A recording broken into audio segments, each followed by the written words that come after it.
Good afternoon and welcome, everybody. This would be the Jeff Cameron Show, right here on 97 on ESPN Radio. Great to be with you. Happy Lawn Maintenance Tuesday. I'm Jeff. That is Director Matthew. We are online, ESPNTallahassee.com. That's where you go to listen live via the streaming free always. Don't miss anything, but if you do, go back and caught up at your leisure. Post all 3 hours via podcast upon the conclusion of the show. Apple Podcasts, wherever you get podcasts. All guests appear via the Phone Hero hotline. Phone Hero specializing in iPhone, iPad repair. iPad repair, iPad. 2 locations, 2915 Cary Forest Parkway, 833 West Gain Street. Online at phoneherotlh.com. I'm coming for you, Phone Hero. I haven't been by to see you, and I desperately need to. I still have these black and green and red and yellow squiggly lines on the left side of my computer. It's very annoying. That is the epitome of laziness that I have not come by. Well, I was busy. I was busy on vacation, then I was doing other stuff, and I just have not had a chance. And it hit me while I was reading an article on Kayshawn Sapp. And I'm learning so much about these kids. The bevy of kids that have said yes to Florida State over the last number of days. That is, you know what it's caused me to do? This is what it's caused me to do. I just randomly clap. I'm very weird these days, guys. I'll be driving down the road thinking about some of the players that have committed here lately. And I'll just go, that's what we do, guys. That's what we do, everybody. That's what we're doing. That's what Mike Norvell and staff are doing. So, like, when Ontavious Woody committed during the show yesterday. Not on the show with me, but during the show.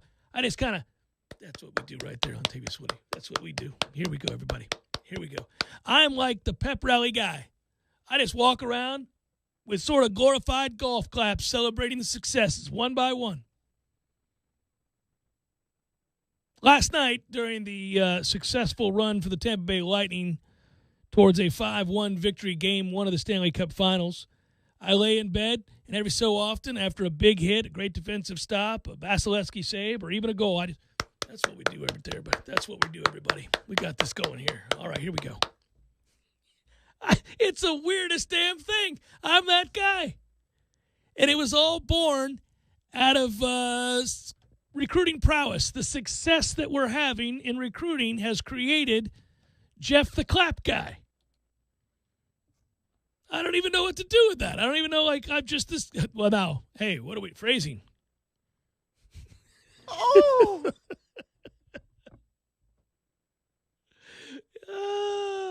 So when, Ontavious Woody committed, and he's an offensive lineman, but some people say a defensive lineman, but he's that kind of versatile, that kind of athletic.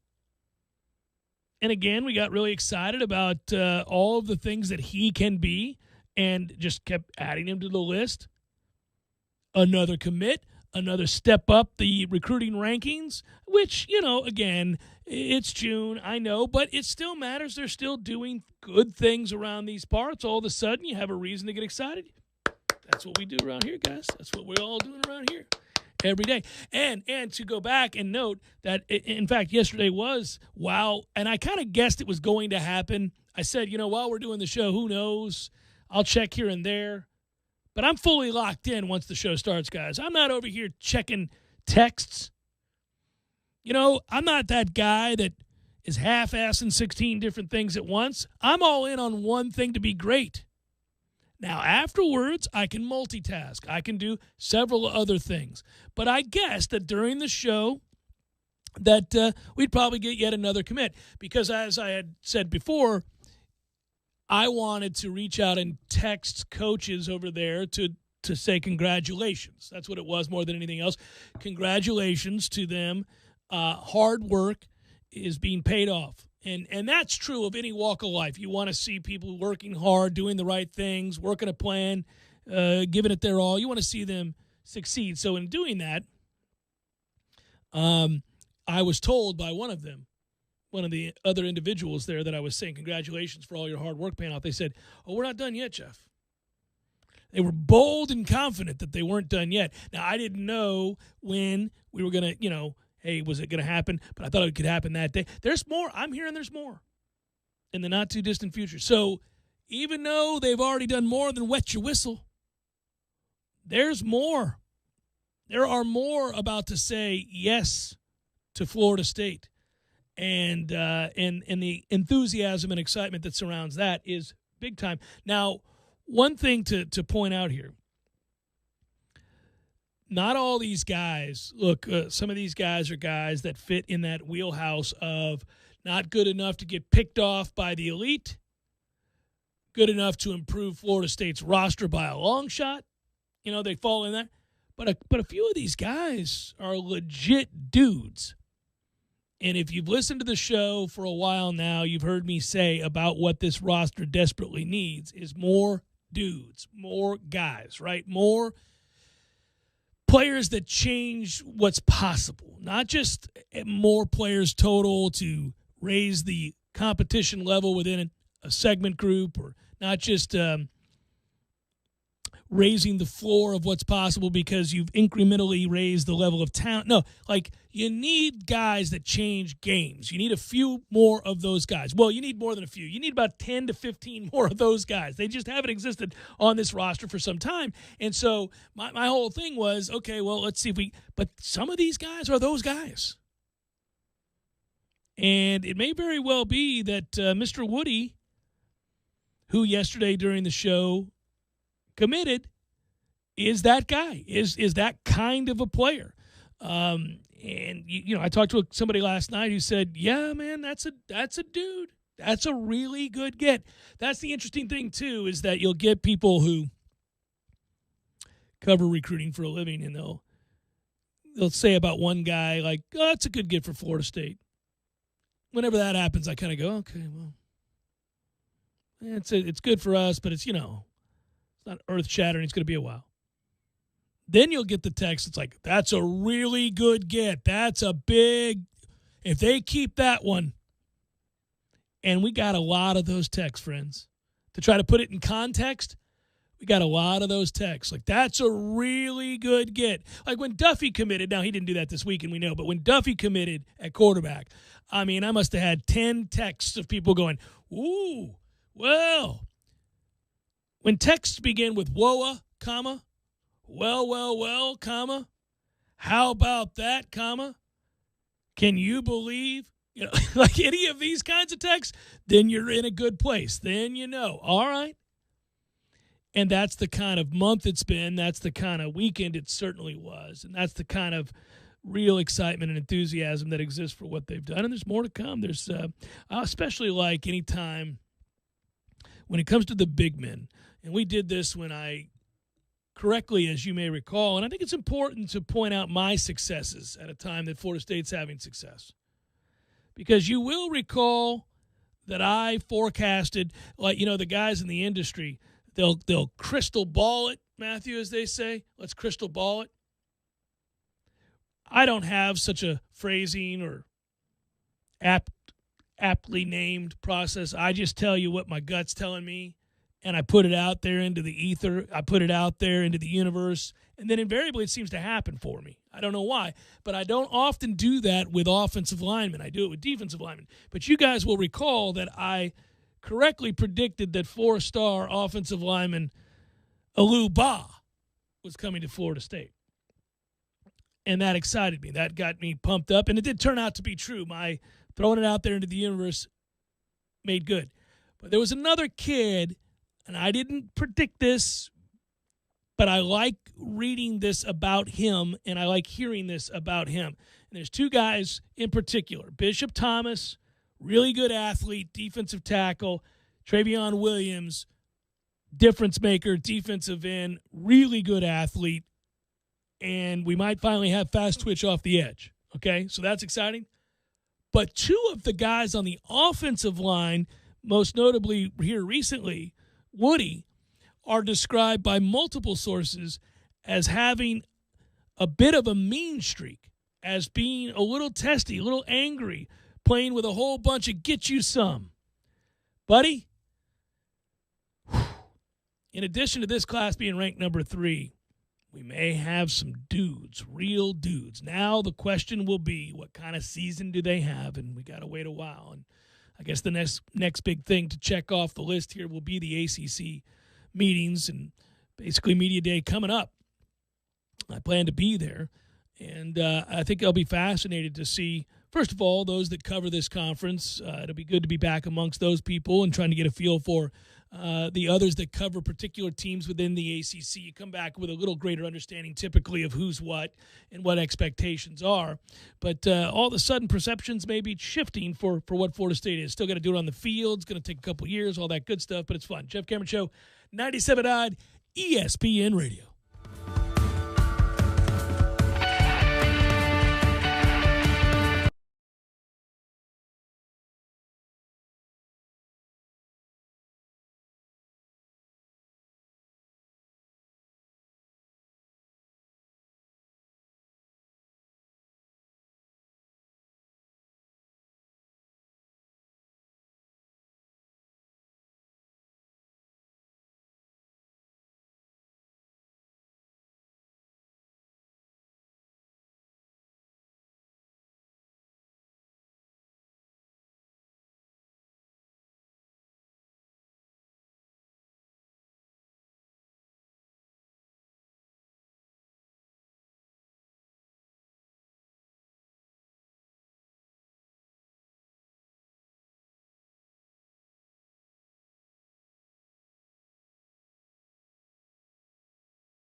True love to true love and rust to rust.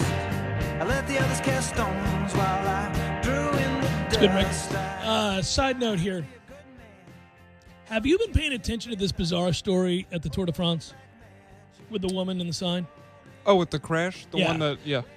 Well, do you recall many years ago, I think I don't expect you guys to remember all of my tweets, but do you recall, you may remember, I don't know if I posted it, I don't know where the hell I posted it. I might have, I don't, it's dubious. I've lost interest in a lot of the social media stuff, but I do it, I guess, enough. But do you remember the picture I posted of the guy tripping the dude dressed up at the Tour de France? Do you remember this? Yes. It's a great picture. Yes, I do. So there's a guy at the Tour de France in jeans and a normal. I think he's wearing a tank top. It's ridiculous, like cut off sleeves, and he's just wearing normal sneakers. He's just a normal dude, rather slovenly dressed, but he's just a normal dude. And there is a clown dressed up like a superhero with a cape and tights, like he looks like Robin, and a mask, and it's just ridiculous. And he's chasing one of the riders, one of the Tour de France riders. And he's right up on the guy. And so the normal fan decides, you know what, you're an a-hole, you're an idiot.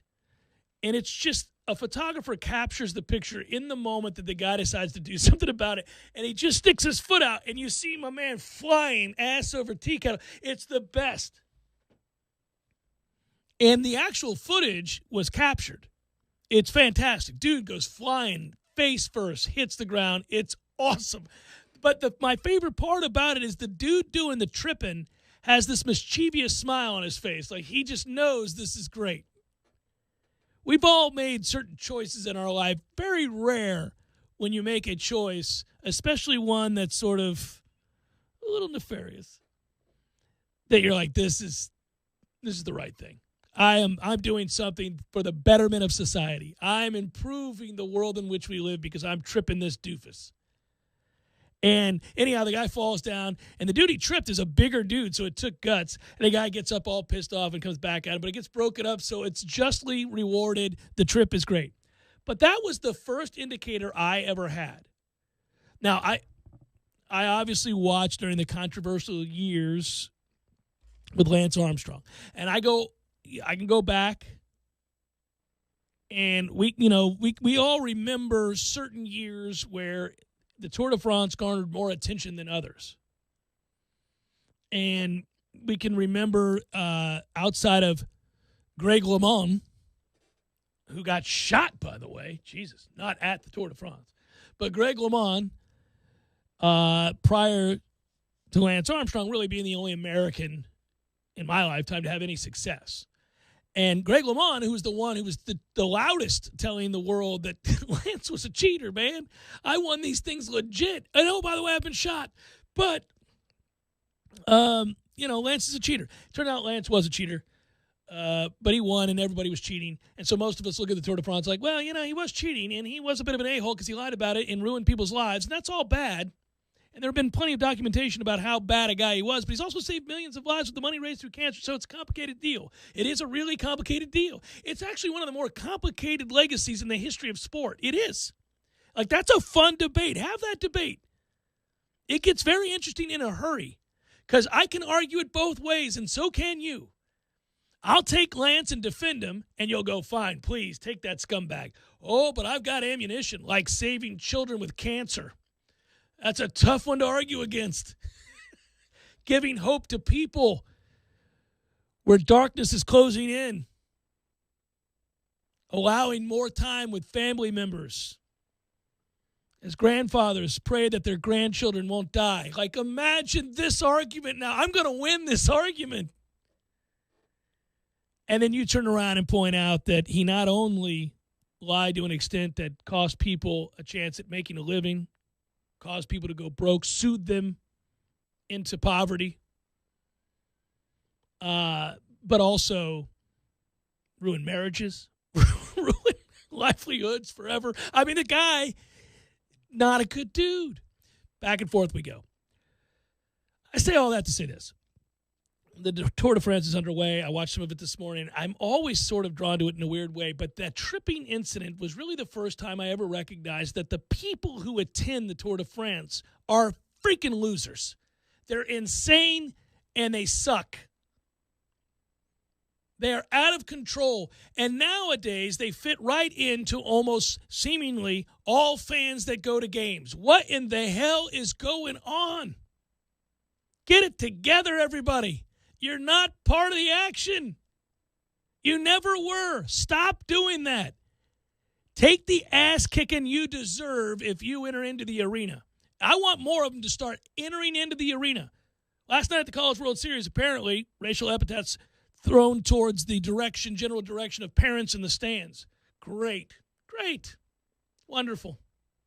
Disgusting. More ass kickings, not less ass kickings. That's what has to happen to help remedy that.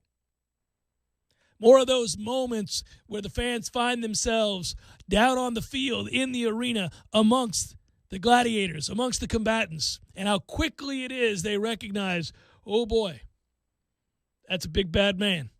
That's somebody I can't tussle with no matter how filled with bravado I might be thanks to this ice-cold beer. I cannot deal. And so whenever I see the Malice at the Palace or any of this other stuff, I'm like, yes, hit him in the face. I just scream it. Who was it? Boise State, Oregon, running back, Philadelphia Eagles for years, big, strong guy, played forever, played for you guys, played for the Patriots, huge from right up the road. Punch that fan in the face on the field after the game. Oh, God. Name big guy. Name him. Dominant running back. Not Sproles. No, dominant, big dude. Team to team to team. Played in the league for a long time. Gigantic legs. Why can't I remember his name?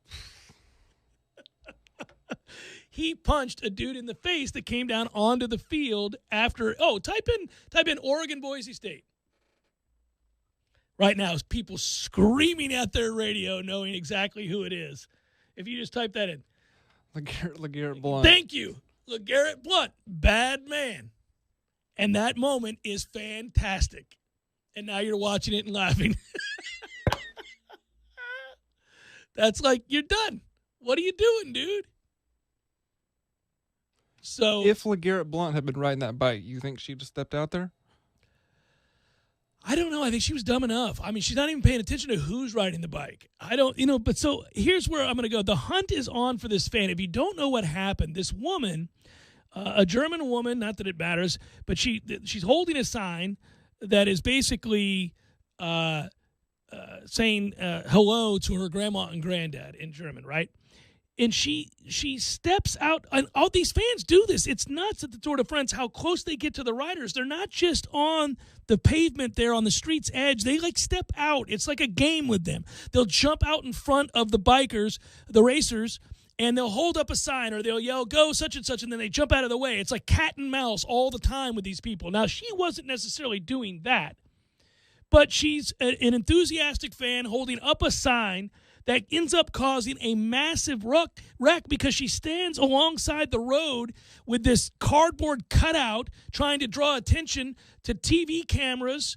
It's always about look at me, look at me, look at me. It's the era of the selfie, baby, and I don't want to go on a tirade about this because then I'm the man about getting off my lawn. But here you go. It's like, look at here. Look at what I'm doing. I'm at the Tour de France. Everybody, quick, take pictures, please. Get me on camera.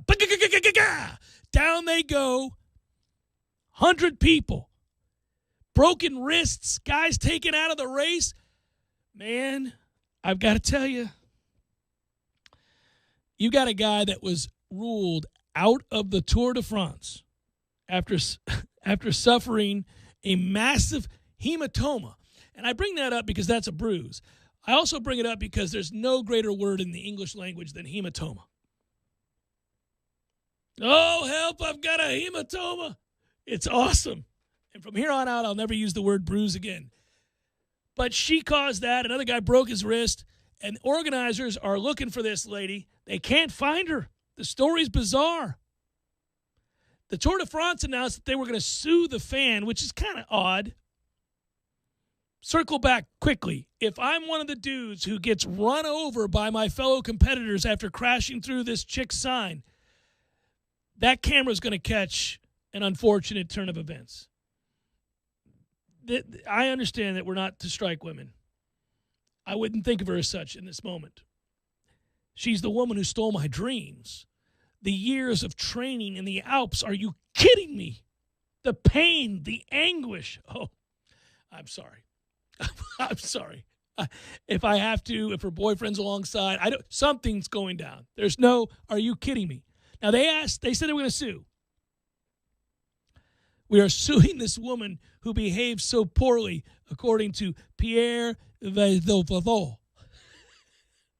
I'm sure I announced that perfectly. They cannot find her. Her sign read, "Go Grandpa, go Grandma," which is a dumb sign anyhow. What the hell does that even mean?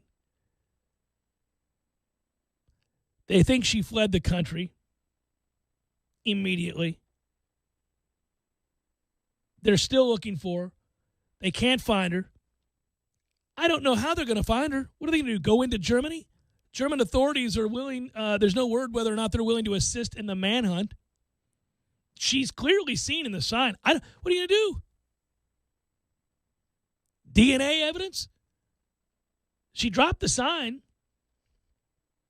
But go watch, if you watch the Tour de France, that's the first time I ever noticed it, is that those fans, I think sometimes when I watch American sports, I'm embarrassed. It's embarrassing. You know, you see these incidents in NBA games where people are spitting on people and they're throwing popcorn and they're throwing things at the athletes, and you think, my God, what is this, a circus? Get it together, everybody. What is wrong with you? How did this happen where fans felt so emboldened and entitled to take shots at athletes?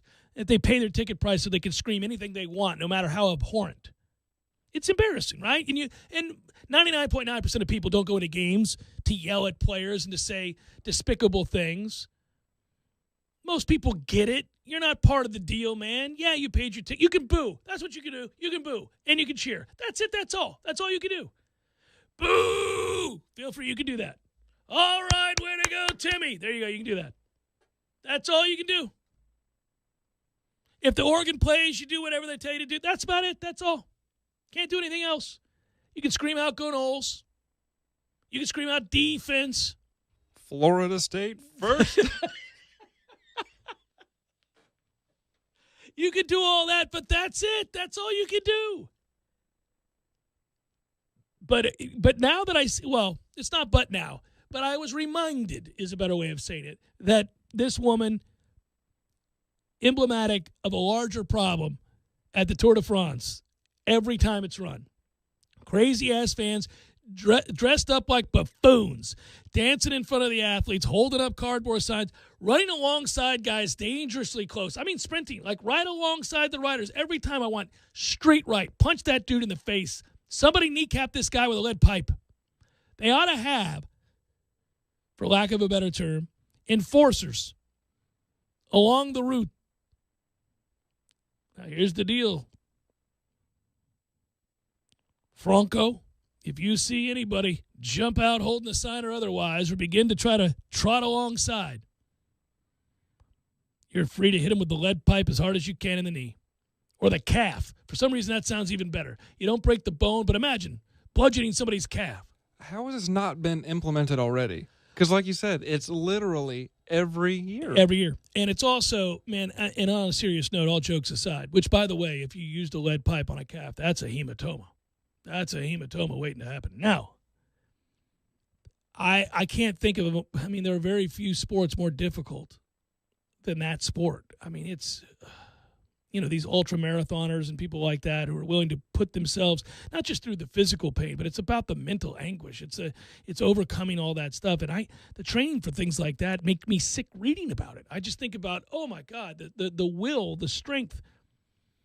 It's a testament to the greatness that's within all of us, I suppose, if you're willing to sacrifice to that end. And when you read about this, a guy's dream ripped away because this dumbass has to hold up a sign saying, "Go Grandma, go Grandpa." What are we doing? No. You can't do it. You can't do it. And now they can't find her. And I don't know what that's going to do. Like, frankly, they should give it up. If you're the Tour de France, don't pursue it. Is it a crime? I don't know. It ought to be. I mean, like if you run onto the field at a football game, it's a crime. You know, I think if you held out an object of any kind on a football field or over the fence at a baseball game and it struck a player in some, I'm sure that's a crime. Even if you didn't mean to do, I don't think there's any intent here by her. The stupidity caused this, overwhelming stupidity, and ego. I mean, I just don't know what else. But yeah, I wouldn't pursue it. What are you going to do? Put her in jail? Fine her?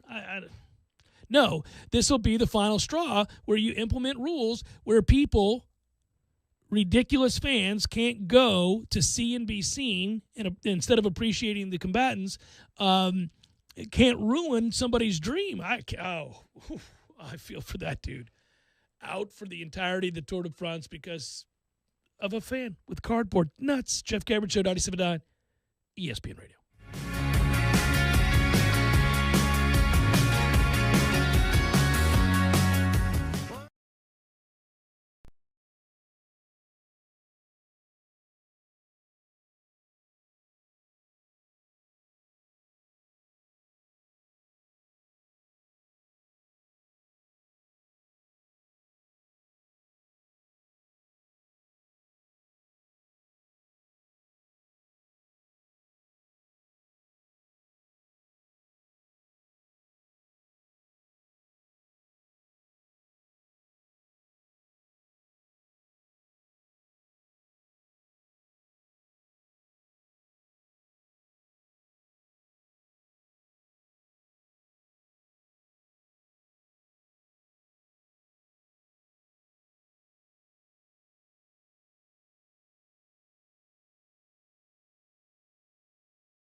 going back through old questions just a moment ago in between segments. I'm going to get to something else about a 16-year-old kid just made $1.7 million during the pandemic because he's tech savvy. Damn these tech savvy children. Out there killing it.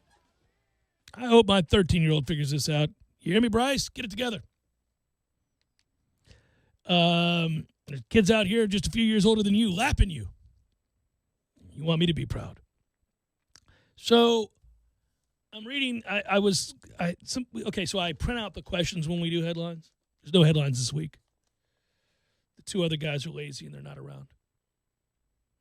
And I say that jokingly. So I'm reading these questions, and I don't know how I missed this one, but this is from a while back. There's two in a row that I thought, I probably should have answered these. The first one is, guys, you have to choose an answer between the two options. Would you rather know how you are going to pass away, or would you rather know the year in which you're going to pass away? And I didn't see that the first time. And Brent, thanks for your question. I'm getting to it now on the JCS because that's a damn good question. Again, he asks, would you rather know how you're going to pass away, or would you rather know the year? The answer for me is the year for sure. I think so too. Yeah, without question. You want to know what you can do in that time that you have left and how to make best use of it. I really don't care how. Oh, that's not true. I mean, I care how. I don't want to be like tortured or something. But I mean, beyond that, a real good way, unless you're asleep in your bed at 98 years old or something like that. I mean, that's the one we'd all choose. But damn it, man. Brent, why so dark? Have you seen the recruiting rankings lately? What are we doing, buddy? I guess at the time that you wrote this, you hadn't. Yeah, so I'm going to give you a pass. This was from a while back. Man, this one's, that's a toughie. That's hurtful. And then the other one was, how many more years will Coach Ham be at the helm? Over under 3 years. I don't know, man. That dude's 70 going on 30. I mean, I'm not kidding you. His nickname is the hardest working man in sports. And when you talk to the people over there that work around him on a daily basis and watch the time and effort he puts into everything that they do in that program, you really wouldn't be fretting about his age or his acumen. It's all still there. In fact, he's really kind of moved into this glorious time, this renaissance of a career where he's at now. I mean, he's probably never been more well thought of than he is right now, whether that's by his fellow coaches throughout the ACC or around college basketball, those that cover him, the fan base, you name it, certainly his players. I don't think he's ever had more of a better Q rating, if you will, than he's ever had right now. And partly that's because when you're around him, that enthusiasm is infectious. And also, he embraced. See, there's different types of aging in the world, really any job for that matter. Let's just keep it to the job, all right?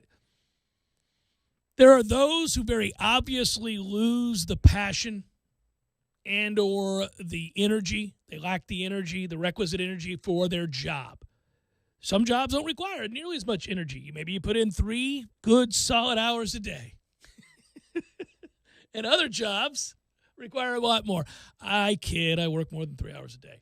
But the point would be, do you have what your job requires? Do you have what's necessary to not only succeed but excel in the job that you have? And I think when you think about college coaches, in particular when you think about college football coaches, it feels like oftentimes like it's a young man's game. Because look at what Norvell and staff are doing here. And look at the age of that staff. That's a young staff, by and large. Few exceptions. That's a pretty young staff.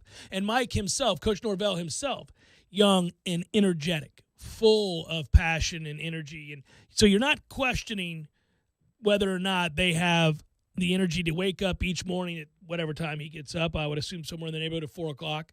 And can you put in a full day worth of work from 4 a.m. to 7 p.m. and be able to get up and do it again the next day and the next day and the next day and the next day, and the discipline that it takes to do that? Because the answer is you can, and you can at 50, and you can at 60, and you can at 70. Because you know what? There are a couple coaches around the country that have proven that, Nick Saban being the most successful amongst them, and that guy works out tirelessly every morning on the treadmill, keeps his heart rate way up, eats extremely well, goes to bed on time, gets up and does it again. Doesn't have much of a life outside of football, but that's what he does, and he's good at it. Now, he's also got a massive staff, and he's learned how to delegate exceptionally well, and it's a well-oiled machine that kind of runs itself. But when you hear him talk, when you watch what he does and you talk to people who are in the organization, you know that he is right there on top of everything at all times. He's not just sitting back and allowing others to do. He is monitoring the situation at all times. So it's just how you conduct your life. It is whether or not you choose to make certain decisions that involve discipline or not. And I think Coach Ham, he eats really well. He gets his rest. He works out. He does all those things. To look at him, you'd never know he was in his 70s. Never. So I'm going to say over. He wants to make a run to the Final Four. He wants to make a run to a national championship. They've come close. And they're recruiting exceptionally well. They're as well thought of as ever, really, that I can remember. They haven't had a run like this. You got to go back to the early 90s to when Florida State was as well thought of, if ever. I mean, I don't even know. Well, I mean, obviously, in the time that I've been here, obviously, they went to a finals and narrowly lost to UCLA back in the day. And, I can't attest for how the rest of the college basketball world saw them then. But in the modern world and in our era and the time that I've been covering them, man, this is a destination now. So I would say over. All right, on to this story that I wanted to get to that has nothing to do with sport, but I just thought I should point this out. For many video game enthusiasts, that's a lot of my audience, believe it or not, the console shortage of 2020, 2021. Oh, by the way, do you have a PS5 yet? Nope, me neither. Damn it, man. Also, I've given up looking. I'm done with it. I used to get the updates constantly and all that, the little Twitter update. Oh, so-and-so's got them now. Hey, the such-and-such has them in Canada. And you try to go online, you get screwed every time. I'll ask George when I go into Games for Less, but other than that, it's not even worth your Great time. sponsor drop. Well done. George is frustrated, too. He's reached out to me numerous times, especially when I brought this up on the air. It's just been a botched deal, and then the pandemic caused more problems. They couldn't produce the parts and all this other stuff. Ridiculous. But out of that desperation emerges an entrepreneur. For high school junior Max Hayden, what a bonanza. He has bought and resold dozens of the newest PlayStation and Xbox machines for as much as $1,100, more than double their $500 sticker price. By doing the same with a selection of goods made scarce in the pandemic, such as patio heaters, Pokemon trading cards, Max ended last year with a profit margin of more than $110,000 on $1.7 million in revenue, according to the 16-year-old sales records reviewed by the Wall Street Journal. He expects to do even better this year as game consoles and other products remain elusive. Some people call this retail arbitrage, said Max of Hopewell Township in New Jersey. I wrote an essay for school on the topic. The health crisis has triggered shortages of everything from ketchup packets to hot tubs. I just can't get my hot tub, Keith. Disrupting entire industries and frustrating consumers. It's also supercharged the resale market, creating opportunities for guys like Max and others to make a killing by flipping scarce items for big profits on Amazon, Facebook, and other online markets. The reseller community has even become its own sub-industry with entrepreneurs, including other teenagers, young adults, paying for membership in online groups that offer tips. What? Reselling non-essential goods in most cases is legal, though retailers generally frown upon it as it can create friction with consumers, hate mail and trolling from shoppers, angry about the marked up prices comes with the territory. Yeah, I wouldn't care about that. Go ahead and send me all your angry emails. I'm used to it. I've been getting angry emails for over 20 years. Max's father, whose name is also Max, said he was initially uncomfortable with his son's business success because he benefited from a situation created by a health crisis. But he concluded that it was permissible because his son only resells luxury goods, not necessities. So he's like, look, these are rich bitches buying stuff anyhow. It is a real distinction, said Mr. Hayden, 61. This is capitalism. My man. Max spends about 40 hours a week handling orders, managing inventory, supervising his 2 employees, and poring over spreadsheets. In addition to studying for AP history, physics, and English from his home office, Max talks with other resellers and follows business and political news to help spot the trends. Max is going places, people. Stocked up on dumbbells, hair clippers, anything that was affected by COVID-19 and the stay-at-home orders. Gyms and salons obviously temporarily closed. He also stocked up on above-ground swimming pools. There was a spillover effect. He had to start renting warehouse space because his family's 2-car garage got stuffed. Next up, Sony PlayStation 5. Microsoft's Xbox Series X and S systems. People are playing video games now more than ever, and they're pissed. Most products go for around double the price. An Amazon spokesman said that sellers set their own product prices in its store and that its policies to help ensure sellers are pricing their products competitively don't really apply. At first he didn't need to use any sly tactics. He just said, hey, man, I got a console. You want it? Here's how much it's going to cost you. This is impressive, man. Max shares the most outrageous responses he gets from shoppers with other resellers for kicks. Oh, man, he's laughing at him. Don't put that in the article, Max. Don't do that. You're likable up until this point. I think the best way you could have done it was to share them online, like when celebrities read mean tweets. Have fun with it. Messages such as, how the hell can you justify charging $1,500 for a $500 PS5? And you should really be ashamed of yourself. My favorite part is they say that as they're doing what? Buying the $1,500 PS5. Have a good day, sir. So I say to all you kiddies out there, go make your parents rich. Hour number 2, forthcoming. Stay with Jeff Cameron Show, 97.9 ESPN Radio.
Hour 2, Jeff Cameron Show. Happy Lawn Maintenance Tuesday, y'all.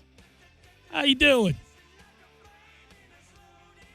We were just having a fun discussion centered around Ben Simmons. You don't even have to care about Ben Simmons or the NBA to enjoy this conversation. I'll touch on it in a moment. By the way, we're online, ESPNTallahassee.com. You can watch us on YouTube. Hello, YouTubers. Ain't that a nice hat? That's a good-looking hat I'm wearing. I've become a bit particular with my caps. You can email me, jcs at 979espnradio.com. No guarantees I'll read it, but I might get to it at some point. I think at the end of the week, I'll have Matthew forward me the ones that I've been missing out on, which have probably been bountiful. And I've just been remiss. We've been busy. What do you want? It's been a busy time. You can email, and we do appreciate the input. Sometimes it leads to fodder, interesting conversation even. And the show, all 3 hours of it, go up online as soon as via podcast as soon as it's over. Apple Podcasts, wherever you get podcasts. No, so Director Matthew, you guys may know this about him. He's a Philadelphia fan kind of across the board. Phillies and Eagles, and that includes the Sixers, which I have conceded have really some of the tightest uniforms in sport. I really do love the Sixers uniforms.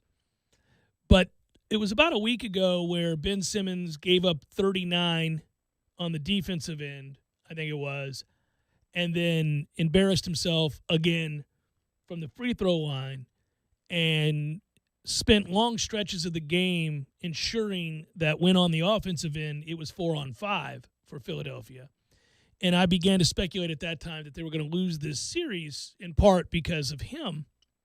And I was just curious from a fan's perspective. It's not like he's not been a proven player in some capacity in this league. He's been an all-NBA defensive player. He's been, he's done some things in this league. But we were talking about, what do you do? And I find this fascinating, but, what do you do in terms of putting together trade packages? How do you, what would you do? And who would you put together in a trade package to try to move him? Because here's the thing that I thought about, which is that it's probably the first thing everybody thinks about. It's the most reasonable thing to point out. Who in the hell is trading for him? Like, how are you going to get anybody to trade for a guy that cannot shoot free throws, can't shoot, period, but can't shoot free throws, refuses to shoot threes, looks completely lost, and, oh, by the way, the asset being his defensive prowess, domination on that end, well, like I said, he had a game in which he was giving up 39 points to the guy. At some point, that contract is massive. What's it, $30 million? Who's taking that on? Because if you do it and you can't get it fixed, you lose your job. So I don't know what they do. This on the heels of this headline, and this is why it got brought up during the break. He's informed the Australian Olympic basketball team that he will not participate in the Tokyo Games, that he wishes to take some time to work on his shot. Do you think every waking second of every day ought to be spent working on said shot and free throw and anything to do with offensive basketball? It's nuts. The Brian Gorgeon, Team Australia, said this, we understand and do support his decision. The best thing for everybody right now is for him to go on and develop that skill set and improve in a couple of areas for his next year in the National Basketball Association. But the Boomers, that's not people of my age, but rather the Australian basketball team, are always here for him. We wanted him to know that in his time of need, the culture and the guys here are behind him and support him. Brian Windhorst reported that last week Simmons was doubtful to play in the Olympics because he planned to focus on said skill development. The Australians are medal contenders, scheduled to begin training this week in Los Angeles and play Team USA in 2 exhibition games next month in Las Vegas. Simmons is just 24 years old. But obviously, when you shoot 60% from the free throw line in the regular season and moreover 34% from the free throw line in the postseason, in the playoffs, 34%. 34. He did not attempt a field goal in the fourth quarter in game 4, 5, 6, or 7. So we're shooting 34% from the free throw line. We will not take no. This isn't me overstating. This is not an exaggeration. We will not take a shot from the floor in the fourth quarter of pivotal playoff games. We will not do it. Not in game 4, not in game 5, not in game 6, nor in game 7. And in one case, in Game 7, you'll refuse to take a dunk. A dunk. He passed out because he thought he was going to get fouled. Nobody around you. Right. Directly under the rim. Yeah. No, he panicked and it was hard to watch. But all he needs is a shooting coach. But see, this is where it gets crazy. Like, you can see it all crumple in on top of itself. It's hard. I mean, so when we're talking, I love it. You have the passion of a fan. I do too. If we have a player on our team who's that impotent in the moment when the stakes are this high, it's impossible to have the kind of empathy we would ordinarily have from afar for a fellow human being clearly having a nervous breakdown on the floor. This is the closest thing you've seen to a nervous breakdown on the floor. It's Van Veldian. You're like, what do we do? What's going on here?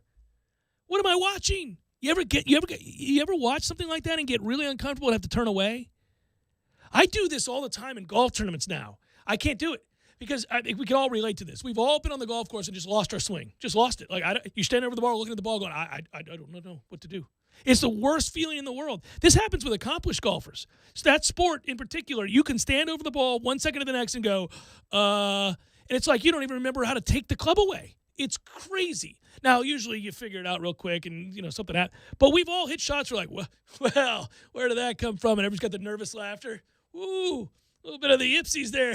Let's hit another one. Everybody tries to laugh it off because they know, like, oh, boy. Okay. If this one goes into the trees, nobody say anything and hope like hell on the third shot he gets this worked out because I can't watch this. It feels infectious. It feels like we're all going to get the cooties because somebody's just somehow forgot how to hit a golf ball. That's what was going on the basketball court during that series. I got to where I went from, damn it, Ben, dunk the basketball. Like, I'm yelling at that, right? Take the shot. It's a layup. I'm yelling at, come on, Jesus, my son shoots better from the free throw line. You go through the machinations where you're saying all these things. At some point, you kind of go, I can't watch this anymore. I'm not going to watch this. This is upsetting. This is unsettling. I'm watching a human being and I know people they're not sympathetic because the guy's making gobs of money, more money than any of us will ever see in our lifetime in all likelihood. Yes, but that doesn't mean he's not human. And I'm not saying boo-hoo, we can worry about Ben Simmons. I'm just saying, holy hell, my man's career could be taken is the wrong word. But mental health issues, failures could lead to a career being gone.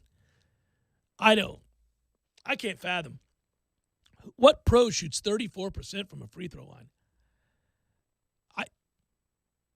He should underhand him. He should granny shot those bitches. Honestly, what are we doing?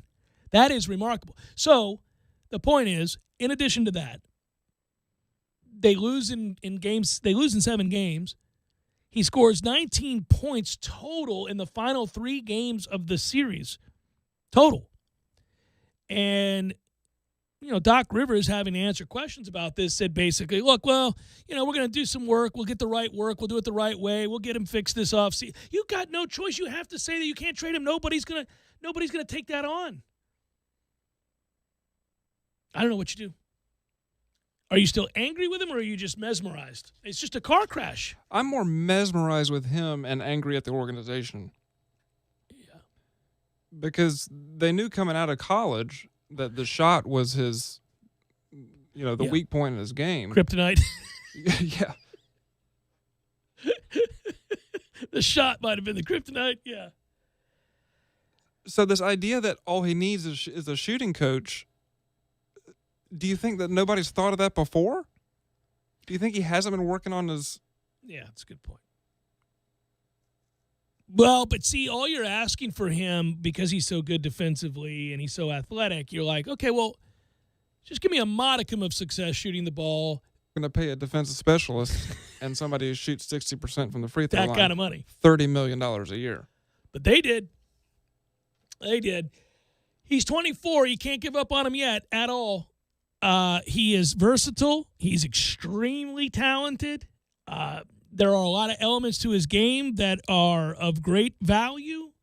He's still an asset to some degree, but it's really difficult to watch, and I don't know what you do. They're in a real conundrum. They have no choice but to try to find the world's best sports psychologist and get to working with him. I root for guys like that. I don't know Ben Simmons from Adam. I don't know if he's a good guy, bad guy, great guy. I don't know.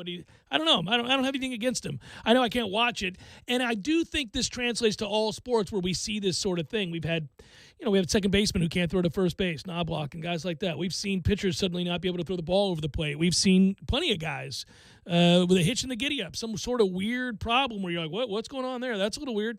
And everybody gets freaked out. And, we have this guy that comes on with us on the show Beyond the Tips on SiriusXM, and he's a sports psychologist. He's a former college athlete, really, really talented. And he talks a little bit about the things that you have to do to get your mind right, to prepare. But most of the time, he's talking about things that are like pre-shot routines, things that allow you to fall into a rhythm, breathing, a lot of breathing exercises. I think more than anything else that I've learned and learning about professional sports, either through covering it or talking to people that have been in it, or people that are coaches who have been, mentors and teachers of guys that went on to the pros in various sports, whether it's people in baseball that have come through here, football that have come through here. Certainly my friendship with Trey Jones, the golf coach, with all the look what just happened in this tournament last week. Hank Lebioda, who may be joining us tomorrow night, he had a top 5 finish. Brooks Koepka, top 10 finish. You ended up having, Jonas Blix had a good there's 4 or 5 Knowles out there kicking ass right now, and it's fun. And I'm learning all the time about these guys and what their mental makeup is like and their practice routines and all that. But one thing that I've noticed that across all sports, with every athlete, no matter what we're talking about, 2 things come up constantly. And it really is fascinating. Confidence is always number 1. It's the first word that is dropped from everybody, because they all talk about it's a foregone conclusion when you get drafted or you make it to the highest level of any sport that you have the requisite skill set, whether that's fast twitch muscles, whether that's eye-hand coordination, whether that's, in the case of golf, obviously you got to be able to hit the ball squarely on the club face and get it started on the right line. Everything else you can work with, but you got to be able to do those 2 things almost every time, right? You got to be able to get it started where you're aiming, and you got to be able to hit the center of the club face. Like, there aren't professional golfers who can't do that. But the point is, confidence always comes up. And then the other thing that I've noticed over the years, and I think this is awesome because you see it in basketball, watch the game tonight. You see it in hockey, watch before a face-off or something like that. You see it in soccer, like right now we're watching Euro Cup, and you watch that. You watch it before the penalty kicks yesterday between France and Switzerland. You're watching all of that, right? Look at the breathing exercises. Look at the breathing routines. It is remarkable.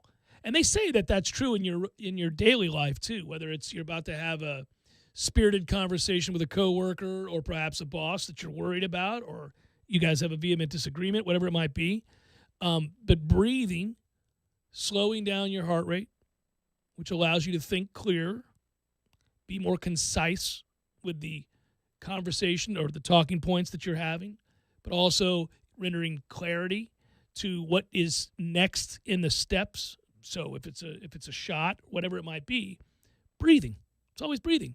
And if you go to a professional event, that's the best time to see it, because the camera's not always on these guys when they're doing that, but they're all concentrating on their breathing. And who amongst us does that properly? Like, we just breathe because we breathe. Our brain tells us to breathe, so you survive. But breathing is everything. It's amazing. But the sports psychologist will talk about how sometimes we start with the simplest of things. breathing exercises to slow down your pulse and your heart rate, think clearer. Now we get into the other steps. It's usually some sort of bizarre, what seems like bizarrely simple thing to point to. I'm not saying breathing is going to save Ben Simmons, but it would maybe help. I need the Sixers, whoever makes the final decision on draft night for the Sixers, to worry about their breathing exercises, because in 2016 they took Simmons, in 2017 they took Markelle Fultz at number 1, and neither one of them could shoot a basketball. I know this. All of this talk aside, if I'm in a draft room and we're about to draft high, very high, like top 5 high, and my scout comes in and says, listen, you're going to love his versatility. I mean, this guy can jump out of the gym, Jeff. All right. Really long. I mean, we can play him at 3 different positions. Great handles. Okay, I like it. Great work ethic, Jeff. This guy's a gym rat. You're going to love it. He's committed. We did the psych profile, and he passes all the tests in terms of he's level-headed. Money's not going to change who he is. This is a guy who aspires to be great no matter what. Money doesn't influence that decision. So when we get him, he's not going to suddenly become lazy. All right, I like what I hear. Anybody else, Bob, anything? Well, one thing to note, Jeff, he can't shoot a lick.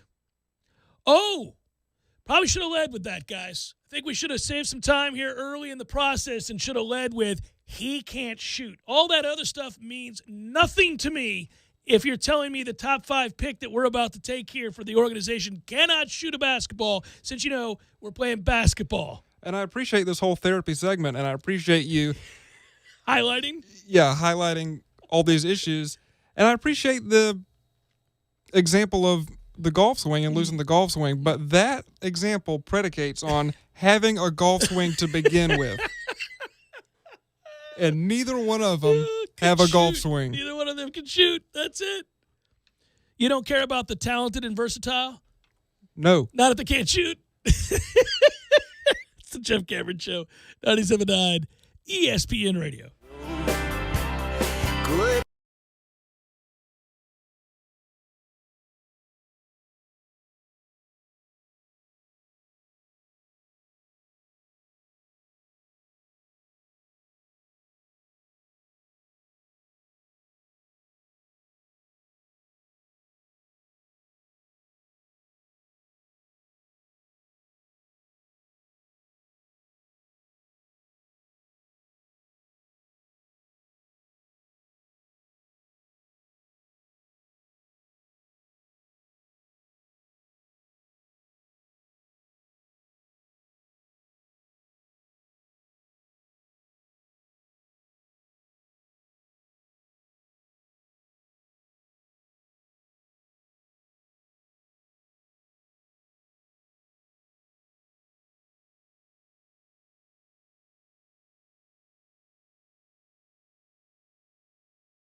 Paul George scoring 41 points, Reggie Jackson 23. The Clippers stave off elimination by beating the Suns 116-102. I'll just note a couple of my favorite things about this postseason. The emergence of our friend, terrific Noel Terrence Mann, and my son's emerging love of the NBA and zeal for talking about every step of the way. Now, keep in mind, last night, I wasn't torn. He was. I wasn't torn because the Tampa Bay Lightning are embarking on a quest to win back-to-back Stanley Cups. So Lord Stanley called me. I'm not waiting around on a matchup that's not even an NBA Finals matchup. I mean, we're just in conference finals now. I got time. I'll come back around. I'm not missing game one, which I might note, this gives me an opportunity to point out the Lightning beat that ass. Really wasn't all that competitive, Montreal. I'm going to need you to step up and make this thing interesting. You can't get dominated in every phase of hockey like you were last night. And you certainly can't get bullied the way you were in the neutral zone like you were last night. Or you could for 3 more games, and that'd be just fine with me too. That would be fine. That game, you go back. It's the little things. I won't spend too much time on hockey with you here. I'll get back to the NBA. But let me just note this, because if you watched it last night, and I do note the inordinate amount of attention that some Floridians are paying to hockey, not just Tampa, not just the fine folks of St. Petersburg or the Bay Area, and now even, obviously in South Florida, because as it turns out, the Florida Panthers may have been the more difficult matchup for the Lightning as opposed to anybody else in the Stanley Cup playoffs. I know that the Islanders series went 7 games, and it was hard fought at the end, but I really feel like the matchup with the Panthers was one that was a more difficult matchup for the Lightning because Florida, frankly, was faster. That's a fast team with skill. We had a greater depth of talent and a much better goalie. And that turned out to be a very big difference. But you could see the pieces for the Panthers. You can see where that's going. And that's problematic for the rest of the league and certainly for the Lightning or anybody else. As you think about the East, you start looking at that team and you're like, they're going to be a problem. If they can find a goalie. And that's a big if. They're hard to come by. And the Lightning, of course, have been very fortunate because anytime you go from Ben Bishop to Vasilevsky, you're kind of, that's an abundance of riches. There's a little bit of a Green Bay quarterback situation going on there. I mean, admittedly, it's like, really? You're going to go from the guy who at the time was the best goalie in hockey to now the next best goalie in hockey, who's emerged since as the best goalie in hockey. Yeah. Oh, well, suck it. It's good scouting. Now, it's true. The Bolts typically are the faster, longer, deeper, more skilled team, and you saw that a lot as we moved on in these playoffs. But that was on display again last night. Montreal has a feel of sort of a Cinderella team, and, sometimes at the end of the day, that's not enough. You got to be good enough. You can't just be riding a wave. And maybe they'll adjust. Maybe it'll happen. Maybe you'll see this series shift dramatically. Tomorrow could happen. Just takes one win. Shake up the apple cart. Next thing you know, it's 1-1. Adjustments made. Let's see if they retort. But one thing I like is when a player does, on both ends of the ice, impact the game, right? So here you go. No score, first period, Canadians on a 3-on-2 rush. Chernak and McDonough backpedaling in trouble. Montreal's about to set up for a good-looking shot. Win. Braden Point, Mr. Everything, flies into the picture, intercepts the crossing pass, spins quickly, passes the puck to neutral ice. Palat, Chernak, goal, peace. Just like that. Fun to watch. Fun to watch him. Fun to watch Kucherov, who now has 30 points this postseason. He joins Wayne Gretzky, Mark Messier, Yari Curry, and Mario Lemieux as the only players to register multiple 30-point playoff seasons. That's a pretty good list to be on.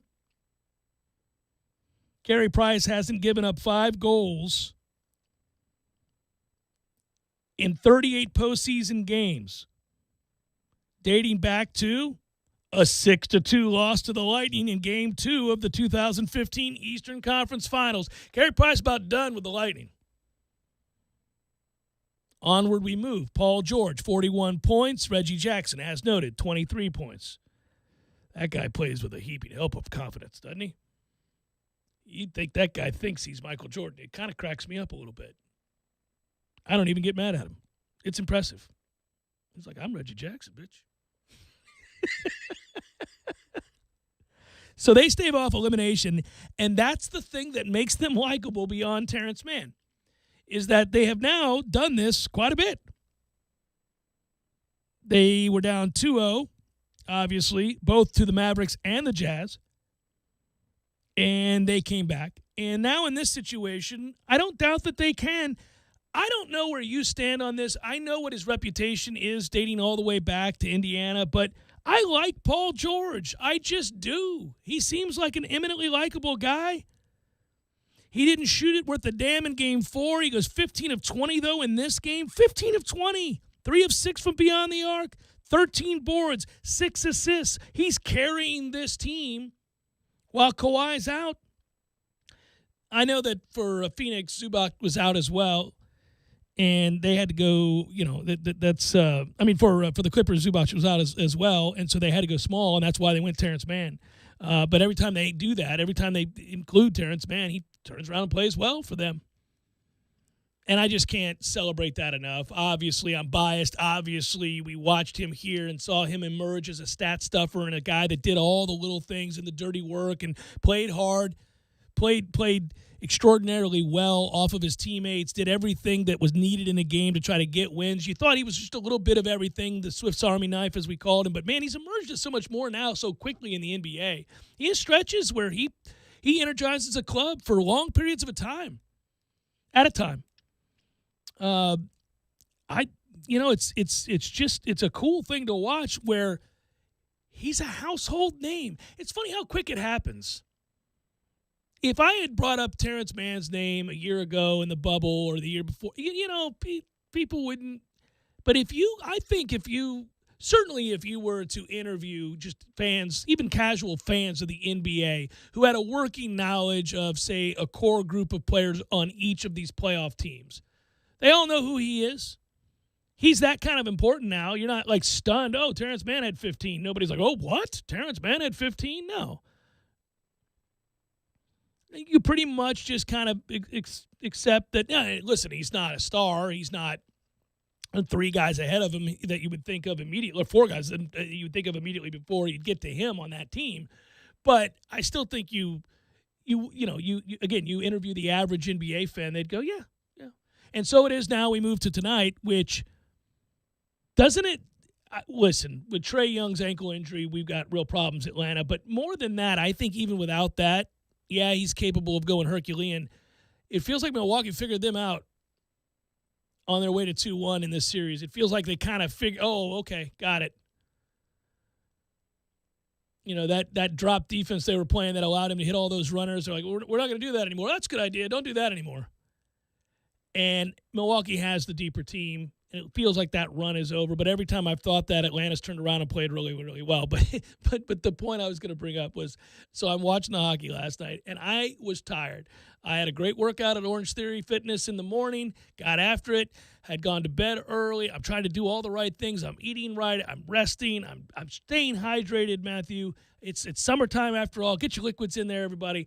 I laid down to watch. Well, I say I laid down. I went to the back room to watch the Lightning, and when we got up 4-1, which eventually became 5-1, and Lord knows, could have been a lot worse. That said, I finally tweeted out my boom, bolts, GIF that you were all waiting desperately for me to do. I know. And so I did it. And I did it early.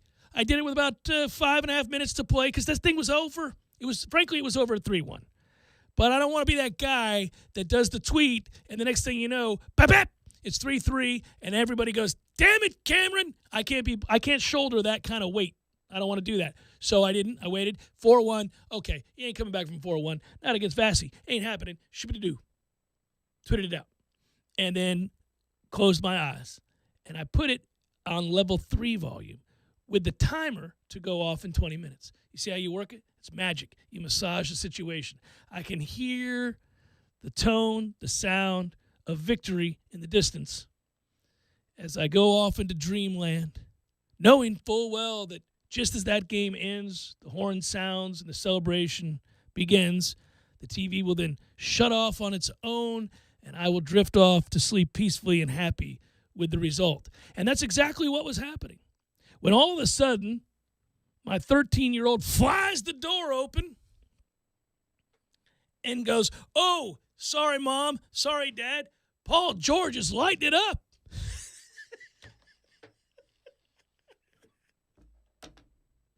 What are we doing here? Now, I was tired and we were sleeping, but son, this is not what we do. But I love the enthusiasm. I love the excitement. It's funny to watch it capture your children. So there you go. And Director Matthew, you have that to look forward to with Sean at some point. It's like something's going to capture his imagination, and he's going to be like, "Oh, this is the best thing ever." And the pressing need to tell you about that in that moment. He hits a three, something happens. Where is he? And I hearkened back to when I was young and fell in love with any number of sports, and I did the exact same thing. And I smiled. It's the Jeff Cameron Show, 97.9 ESPN Radio.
staying in, lazy like the sky. Letters flew across the wire, filtered through a million lies. The whole world smelled like burning ties the day John Henry died. We knew Won't be long now. You might get to hear this one live. And it's good live when he does it. He doesn't always do it because it's a drive-by trucker song, but when he does do it, he gets into it. When we went in Tallahassee, it was only him, right? But Yeah, it wasn't the 400 unit. yeah. It was just him, well, and Amanda Shires. And, yeah, I mean, I think if I recall when we saw him here, which, by the way, damn it, man, look, Cascades Park is a crown jewel in Tallahassee. It is one of the best things going in this city. Now, I understand we just came out of a pandemic, and it shut a lot of things down, and certainly that's true of concerts and the like. But it's an outdoor venue, which is ideal, and it is a great little amphitheater with things to do built up all around there now, and you bring out the food trucks. I mean, this is to be celebrated and utilized as frequently as possible. There ought to be a show there every goddamn weekend. You're going to have to beep that. And it just was beeped. Sorry, everybody. I got carried away. Is this Seminole Headlines? There ought to be a show there every weekend. And, it bothers me. I get it. You can't always lure everybody. Florida, I once talked to a musician, Matthew Ryan. You know Matthew Ryan. I spoke to him at Janice Landing. He was an opening act, and he was great. And he was super nice, and we shared a drink. My wife was pregnant, and it was an interesting time. We just had a great conversation. And he said to me that he doesn't book Florida that often, because if you don't live here, it's hard to get here and get out, and get to these next venues. So a lot of people, they'll come down to Atlanta, and that's about as far south as they go because they can jut over. And if you go down all the way to Miami and you're not rich, you're not flying, you're on a bus, it's a bitch to get back up from Miami back out into the rest of the country. And so he said it can be difficult to get bands to come to Florida unless they're doing a Florida swing. And I've noticed that. So a lot of times bands might start either far West Coast or far East Coast in the South. So if you start in Miami, work your way up to say you're doing 4 dates in the state. Well, you can hit Miami, Tampa, Orlando, Jacksonville, peace, and be on your way. You know what I mean? And that's, there you go. But the reason I bring that up is I get that it's not all that easy to get somebody to commit to coming to Tallahassee, Florida. But that venue is fantastic. And when Wilco came here, when Alabama Shakes came here, when Isbell came here, there have been a lot of good bands that came over here. I mean, the Avett Brothers have come here. There have been plenty of bands, good bands, come here. They all have great things to say about it. They're all kind of surprised, like, oh, this is awesome. We didn't think it would be. It's kind of like they're surprised. But they get there, they see the venue, they like the venue. It's usually a lot of fun. And, the sound quality's good. You're in, you're out. I'm just rooting for, as things have opened up now, more of those kinds of concerts. But, you just played that, and it got me thinking that you'll be at the same show that I'm going to be at July the 11th, right? That's all right. My brother's coming with his wife. It's going to be a lot of fun. It's going to be a good time had by all, and I hope Like Hell he plays that. I don't know that he will, but because it's not something that Isbell always engages in. All right, so I read this story. You don't need me to read to you, but sometimes I do because you're working, you're busy, you're doing things. Maybe you're driving. Maybe you're on a long walk, and you just can't go find the article and read it while you're walking. I know when I'm podcasting the show or streaming the show, any show, my show, whatever it might be. I don't usually listen to my own show unless I'm doing so to critique. I don't like to have to go read something when the host says, hey, I'm going to read something to you. Please do. Please read. But, man, you want to feel like you haven't achieved enough in the world? Well, start reading some of these Olympic stories, in particular that of Gabby Thomas. Holy moly, man. Who has the time to be this badass? The answer, sadly, is all of us to a certain extent. But we choose not to use every waking second to maximize our true capabilities. I am 100% guilty of that. But I love to celebrate people like this at the same time. Damn you, Gabby, holding the mirror up to me, my sorry ass. I mean, goodness gracious. So the Olympics, it's been a weird deal because as we approach the Olympics, there are all these horrific fears centered around COVID right now because of the surge in Japan. So it's a problem.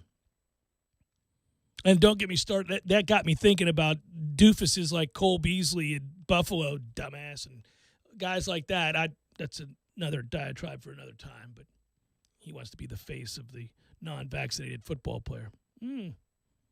Okay. That's an interesting stance to take, Cole. Now, that said, when you read some of the stories heading into the Olympics, and there's no shortage of very encouraging and influential stories and uplifting stories. Just starting the article this way, I thought, oh, that's fascinating. In late May, Gabby Thomas learned doctors had found a tumor in her liver. She did not worry at first. Thomas possesses a more pragmatic outlook on health, more so than, say, your average 24-year-old sprinter. She graduated from Harvard with a major in neurobiology. She is now working towards her master's degree in epidemiology. She knew it could have been benign. As days passed, though, her concerns mounted. The more I started talking to doctors, the more they started saying the word cancer. Thomas fretted not only for her health, but also for how the scare may affect her at the U.S. Olympic track and field trials. A few days before she traveled to Eugene, Oregon, tests provided relief. The tumor was, in fact, benign. It made Thomas recall what she had told God during the weeks of uncertainty. If I'm healthy, I'm going out there and I'm going to win in those trials. That's just, I can stop there. She did more than win the Olympic trials. She did more than anybody expected, herself especially. In a time of performance raises the name Florence Griffith Joyner, it is extraordinary. Before this weekend, Thomas had never run 200 meters in less than 22 seconds. After Thomas ran it in 21.61 seconds Saturday night, the only woman who has ever sprinted half a lap faster is Florence Griffith Joyner. I haven't processed that, said Thomas. I don't know what to say. How to process what happened Saturday night at Hayward Field. But the penultimate night of the U.S. Olympic track and field trials provided nothing less than some of the greatest performances the sport has ever seen. Temperatures that hovered into 100 degrees and above. A friendly but legal wind created a fast track. World records did not fall, but they trembled. This goes on to document the other records that came close to falling. By the way, the poor bastards in the Pacific Northwest dealing with 100 degrees, that's unheard of. I keep going back and looking at this woman's accomplishments and what she's been able to do in this long journey and everything that she has gone through in terms of her academia, her studies, everything she's done to try to get to a place where she could achieve her goals for a career, and a pretty prestigious career at that. But throw in the mix that she is now one of the fastest humans in the world. It is unreal. You know the training. I know you guys do. I mean, the training that goes into that. Think about how much time and effort it takes to get to that place. But also, you know, when we think about the physio, the stuff you're doing off the track at all times to calibrate your body to make sure these are like finely tuned race cars where everything has to be adjusted. If you've ever been around these kinds of athletes, it really is remarkable to see how in tune, more than anything else, how in tune they are with their body. Every ache, every pain, every muscle stiffness, every little thing indicates something to them that they've become heightenedly aware of how to fix, both through explanation to their doctors and exercise physiologists and others who work with them, their team of specialists, if you will, but also through the things that they know in terms of stretches, certain exercises that they can do. It is awesome, but it's also exhausting because this is your instrument. This is your thing. This is what you do. You have this thing that others don't have. Now, you've worked damn hard. I hate it when I hear people say, it's just God-given ability. Yeah, well, a lot of people are born big, strong, and fast. They don't all become the best athlete in the world or one of the best 2 or 3 in the world. That's the stuff that takes a lot of time, a lot of effort, a lot of work, a lot of understanding, a lot of intelligence, and a lot of dedication, the likes of which is all-consuming. All-consuming. And then you find out that, in addition, she's graduated from Harvard with a degree in neurobiology and soon will have her master's in epidemiology and is involved in a number of studies to help change the fortunes of the poor in the world of medicine. It's pretty awesome. And it's even cooler to think that she's representing this country in the Olympics and is somebody that obviously we'll get behind and root for. She says about the way she looks at what she's capable of after that run, it's changed how I view myself as a runner. I think the standard for myself is a lot higher. I'm still in shock. I can't believe I put up that particular time. I just want more for myself now than ever before. I'm going to have to start thinking about different goals, different visions. This was my dream. It was always my dream to make the Olympic team. Not necessarily to win the Olympic trials, but to make the Olympic team, not even to break the meet record. Now that I've accomplished that, though, I'm going to set the goals higher, such as being a world champion and obviously an opportunity to change her life, not just through the classroom, but on the track. That's an Olympian. There's somebody that we'll be watching and rooting for as this thing gets underway. It's the Jeff Cameron Show, final hour forthcoming. Stay with. And she was lying in the grass.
all programs.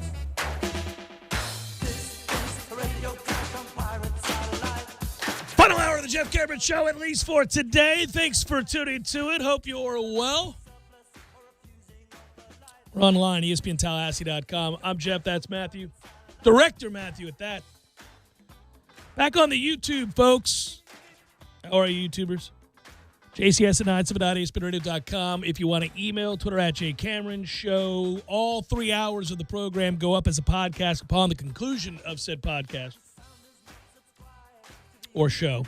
Apple Podcasts, wherever you find podcasts. Usually. Sometimes you get an hour, sometimes you get 3, every now and then you get 2. Sometimes it populates when it's supposed to, other times it doesn't. This shall all be remedied in due time. I know you're tired of hearing about it. You're like, whatever, Cameron, maybe it'll be there, maybe it won't. It is very, very aggravating. I'm still, I want to read you read this to you guys. This is a text thread. How about that? You like that? Here's your host breaking out a text thread. This from, not that text thread. Here's from, here. This is, here you go. Let's just put it this way. These are 2 guys that are really pumped about what's going on with Florida State football right now. The buzz that surrounds Florida State after the weekend culmination of commitments for Florida State football. And the first guy sends a link to the 2022 team rankings on Rivals, where Florida State currently sits 3rd in the country. Now, I hear you driving along in your vehicle and you're saying, Jeff, sweet Jesus, it's June the 29th. But alas, allow your heart to be filled with joy, if even for a moment, guys, if even for a brief moment, that there's something positive in the world of Florida State recruiting and football happening out there. It's a real thing. It's not fake. It's real. Like, they did that. They got yeses. Verbals from kids who had offers to other more successful schools as of late, and they said, nope, gonna go to Florida State. Now, they may all somewhere building towards December say, whew, what was I thinking? I was caught up in a whirlwind of positivity, flattery, and an overall positive day. But good God, my future one day, no, sir, I've got to think about this. Look at this team. Perhaps they will. They might. But right now, they're part of a group that ranks 3rd in recruiting rankings, according to Rivals. And you can look wherever you want to look. They're highly ranked, okay? And then the next person on this chain, who I was also worked into and included, wrote, yeah, that's awesome. Did you look even farther down the list and see where sorry-ass Miami is? Now, you can see this is the kind of list I would be a part of. This would be the kind of conversation and where this is going when the first thing that is presented is a Florida State ranking in the top 5. I love how quickly on my text chain the next person responds with a slight towards Miami. That's the kind of text chains we deal with around here in the Cameron household. Almost immediately. I could have gone 3, 2, 1 and caught that one. But I did. I saw that, and I saw that they're ranked 65th. Jesus, Manny. What are we doing? Not working. So 65th. And then the next person on the chain writes, I saw that. Looks like we may have ourselves a recruiter. So they brought it back to Florida State. Now, I want to immediately bring it back down to Miami. I still have not responded on this thread chain. But then eventually I do, and I, in essence, note something here. That Florida State has an extremely hard-working head coach and staff. An extremely hard-working head coach and staff that had a plan. And they worked that damn plan. They worked it. And they have a lot of scholarships to offer. So they're going to get a lot of players. And obviously, a more sizable class is going to, just by sheer numbers, because you have this many scholarships to give away, by sheer numbers, you're going to ensure that the class is ranked higher. But I don't want to suggest that they're not hardworking and that they're not organized and that they're not achieving. They are. They're achieving at a higher level than I thought possible given the season they just came off of, which is coming off the season, the one before that, and the one before that, and the one before that, all of which have been nightmarish for all of us. So I will tell you that it's okay to be excited. It's okay to allow yourself to get swept away with the positive momentum of the last week. It's why I spent most of yesterday's show documenting it, talking about it, theorizing about why it was possible, why we are seeing what we're seeing. And these are positive things. These are things to get pumped up about. Again, you can do both. Like, we always want things to be all of this or the other. Things are either good or they're bad. They're never shades of gray. Everything is an absolute. And, of course, that's just not true. And it's especially not true in the world of recruiting and rebuilds in general. But one thing I know is that when you've been hurt, when you've been beaten down as a fan, it's easy. This is true of every single one of us in any sport. Matthew does it with his Phillies all the time. It's not like the Phillies are that far removed from winning a World Series. It's not like they're the Pittsburgh Pirates who haven't won one since 1979, for Christ's sakes. But if you talk to Matthew today on the heels of that ass beating they took last night, he probably feels like the Phillies are miles away from ever seeing the light of day. There's no hope, Florida State fans. No hope.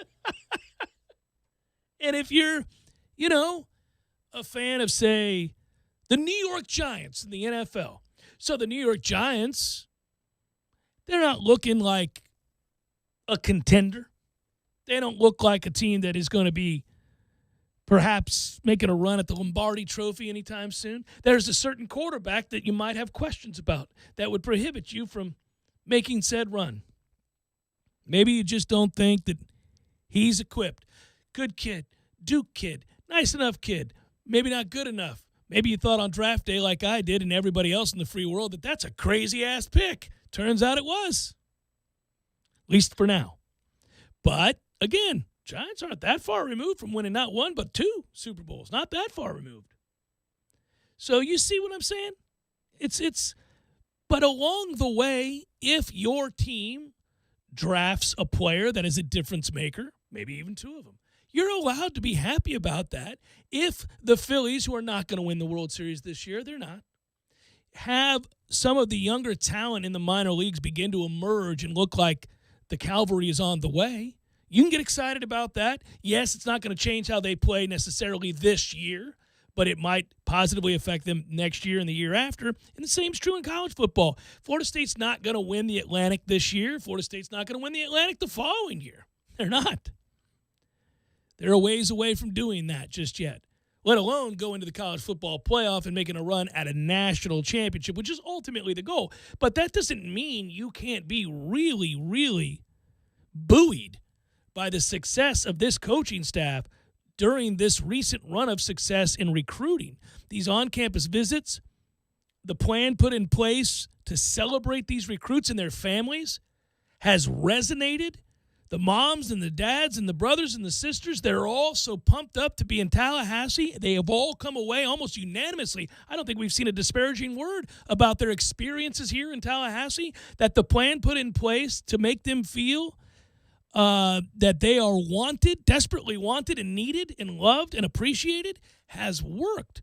It's worked. And how do you know it's worked? Because you got all these verbals. You have a top 10 class off of a 3-6 season. That's how you know it's working. Atkins and crew are doing a good job with the offensive linemen. You look around, you see these players, and you realize Mike Norvell and his staff are putting in the time. And there's no reason to sour your enthusiasm because of the very real and stark reality of what this fall is going to look like. You can have it both ways. You can say, I'm pumped. We got positive signs on the horizon. We got reason to believe things are turning around. Processes, they take time. It's frustrating. Nobody's as patient as we'd like to be. It's difficult. You'd like to win 10 games now, go for 12 the following year. play and win a national championship the year after that. That's the timeline we're on as fans. It's not the reality that they're on from a personnel standpoint. Not when you've had two different coaches in the last 4 years. You can't do that. You're gonna have to build along the way, and what you're gonna have to learn to do is appreciate these little wins, these little moments in time that mark the change that's coming. It's the Jeff Cameron Show, 97.9 ESPN Radio.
think we all wondered what was going to happen when the transfer portal became such a big thing.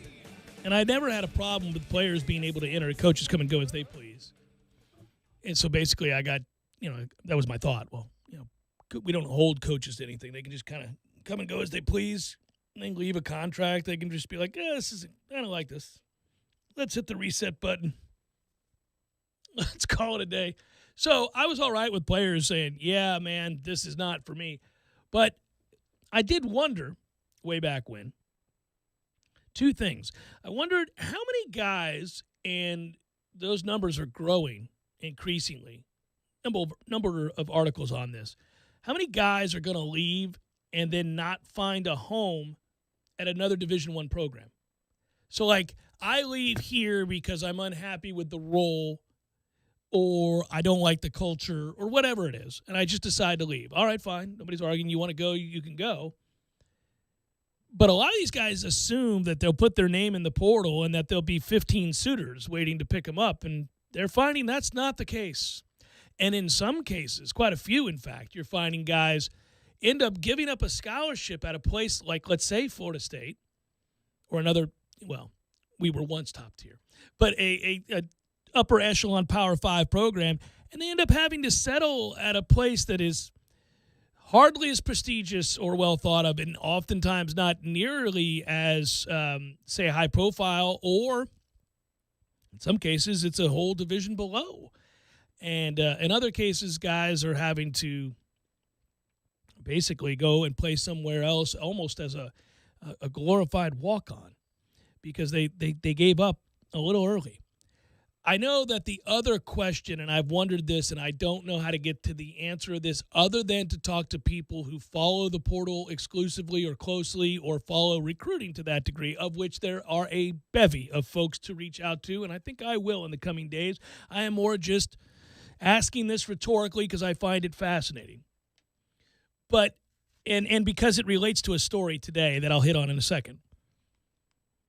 I wonder how many times a player is asked by a coaching staff to perhaps enter the portal, pushed out. Now, I know that people love to engage in conspiracy theories and believe the most nefarious thing possible about coaches in general. And it's because there are mountains of evidence where coaches did players dirty, but there's also an assumption a lot of times that the worst that could be imagined is true. And most of the time, in my opinion, that's not the case. Sometimes things just play out a certain way, and the circumstances beget this move. It's not that a coach decided, I'm going to screw this guy over. Because I think what you have to really realize at the end of the day is that you wouldn't make it very long if you turned your back on scholarship players who didn't want to leave, and then you told them to get their ass in the portal. That would quickly get out there, and that is the end of you. It's just like it's really difficult if a guy's doing everything in his power to play the best that he can. He shows up. You offered him a scholarship. You did. You offered him a scholarship. You assessed his abilities in high school. You thought he projected in a way that was going to benefit your team. So you saw him however you saw them, and you said to him, hey, Steve, I think you're great. We think you're our next starting wide receiver. We want to offer you a scholarship to Florida State. You say, okay, I'm coming. I love the idea of going to Florida State. He gets here. Steve's a little bit slower than you thought, having a bit of a difficult time adjusting to life on a college campus away from home. He's homesick, maybe not as emotionally as mature as you'd like him to be. So he's distracted. He's struggling in the classroom. He misses his girlfriend back home, and he's not as fast as you once thought he was, or for whatever reason, he's not acclimating to the campus or the game, the step up in competition, as well as you thought he would. Well, when that happens, it's a bummer, especially when you realize, oh, good God, he's not going to get any better. We've just wasted this scholarship. And you can do whatever you can within the rules and maybe decency even to try to encourage him to perhaps find a place where he can play. Maybe you do that for him. Maybe you look for it. Maybe Marshall's better for you. Maybe you would fit in better at Marshall or a place closer to your hometown or whatever it might be. Try to help him out. But if they don't want to go and they're going to class, and they're going to the weight room, and they're going to their meetings, and they're doing all the things that they're supposed to do while on scholarship, you can't get rid of them. You can't turn your back on them. It would ruin your reputation. The portal is a bit of the wild, wild west currently, but I don't think it's so wild that coaches are just kind of telling players, peace out. I don't think that's happening. LSU coach Ed Orgeron saying today that the Tigers will miss Dare Rosenthal after the starting left tackle entered the transfer portal. Orgeron had previously said that Rosenthal had the potential to be a first-round draft pick, but the offensive lineman struggled to stay on the field during his time in Baton Rouge. He left school briefly last year, missing spring practice, returned, and was then suspended indefinitely in October. He was later reinstated, wound up starting 5 games last year. He entered the portal on Monday, had some personal situations to take care of, said Ed Orgeron. It was a hard decision, but we wish him the best. We're going to miss him. Rosenthal's departure clears the way for Cam Wire to take over at starting left tackle. Wire started at the position when Rosenthal was suspended. He is, quote, doing a great job, was the 6th player going in last year. Guys have to step up. I don't know who's the second left tackle, to be honest with you. LSU is scheduled to play UCLA September the 4th. I don't know about you. I feel like LSU is a basket case. This is a house of cards at LSU, and Ed Orgeron's time there does not, to me, seem to be one that will last much longer. This just feels like we got problems in Baton Rouge. We got problems. But, again, not understanding the circumstances there. Dare Rosenthal, left tackle. Come on down to Tallahassee, baby. If you can start at LSU, I'm sure you can find a slot here, buddy. We'll help you through your personal problems. Let's make our ways out to Doak Campbell Stadium, Bobby Bowden Field on Saturdays in the fall, huh? It's Jeff Cameron Show, 97.9 ESPN Radio. But maybe that's how I found you. Maybe that's taught me you.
on. That's it. I'm done with it. F this. I'll see you January 3rd. Not even the 2nd. I'll see you January 3rd. We're calling it a day.